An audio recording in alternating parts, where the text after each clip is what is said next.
नमस्कार, मी सोनल रेसिपीमध्ये मी तुम्हाला आज उपवासाला चालणारे भगरीचे मेदू वडे बनवून दाखवणार आहे। बघा किती छान आणि कुरकुरीत हे वडे बनतात। मी तुम्हाला एक तोडून दाखवते। हे बघा अगदी छान आणि खूप कुरकुरीत। चला तर मग यासाठी लागणारे साहित्य बघूया। 1 वाटी भगर, याला तुम्ही वरईही म्हणू शकता। अर्धी वाटी शेंगदाणा कूट, हिरवी मिरची, 2 मध्यम आकाराचे बटाटे, शेंगदाणे, जिरे आणि लिंबू, तळण्यासाठी तेल आणि चवीनुसार मीठ।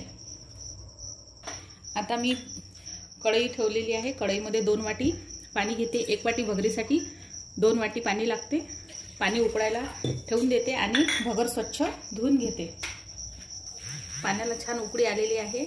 यामध्ये चवीनुसार मीठ आणि मी भगर स्वच्छ धुवून घेतलेला आहे।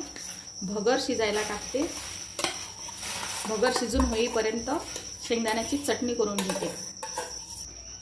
शेंगदाण्याची चटणी करण्याकरता मी 1 वाटी शेंगदाणे, थोडीशी हिरवी मिरची आणि 1 चम्मच साखर, थोडंसं मीठ आणि थोडंसं दही आणि अगदी थोडंसं पाणी। तुम्हाला जेवढी पातळ हवी असेल तेवढं पाणी टाकून घ्या आणि हे मी मिक्सरला फिरवून घेते। मिक्सरवरून फिरून झालेला आहे।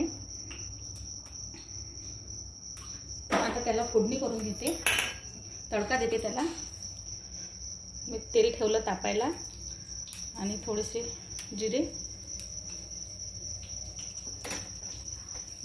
जिरे टाकून तडका करून घेतलेला आहे। यावर अशा प्रकारे तडका टाकते। भगर शिजून झालेला आहे। आता मी असा एका कोपरमध्ये असा भगर काढून घेते। यामध्ये सर्व मिश्रण एकत्र करून घेते। अशा प्रकारे भगर काढून घेतला। यामध्ये अर्धी वाटी शेंगदाण्याचं कूट, चवीनुसार हिरवी मिरची, थोडंसं लिंबू आणि जिरे आणि 2 मध्यम आकाराचे जे बटाटे घेतलेले आहेत ते बटाटे अशा प्रकारे खिसून टाकायचे।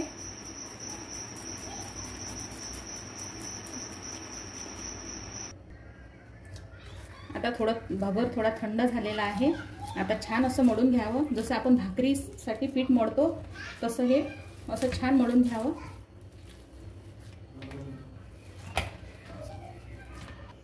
गोळा छान मळून झालेला आहे। आता मेदू वडे करायला घेते। थोडासा तेलाचा हात घ्यायचा आणि असा एक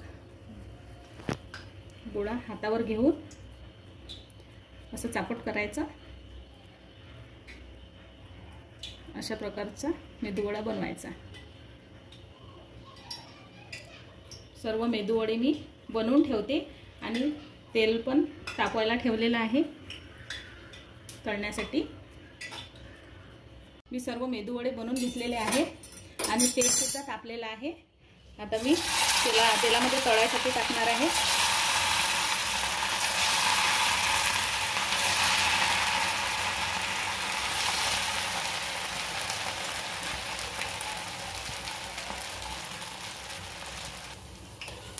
आता एका साईडने झालेले आहे, परतून घेते। हाय फ्लेमवर तळले तरी चालेल, कारण कच्चं राहण्याचा प्रश्नच येत नाही। भगर आपण शिजवून घेतलेला आहे, त्यामध्ये कच्चं असं काहीच नाही आहे।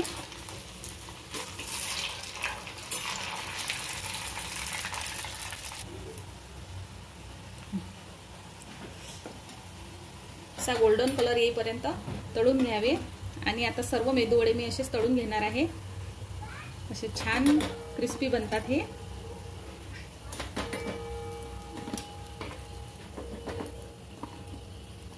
झाले तर आपले उपवासाचे मेदू वडे तयार।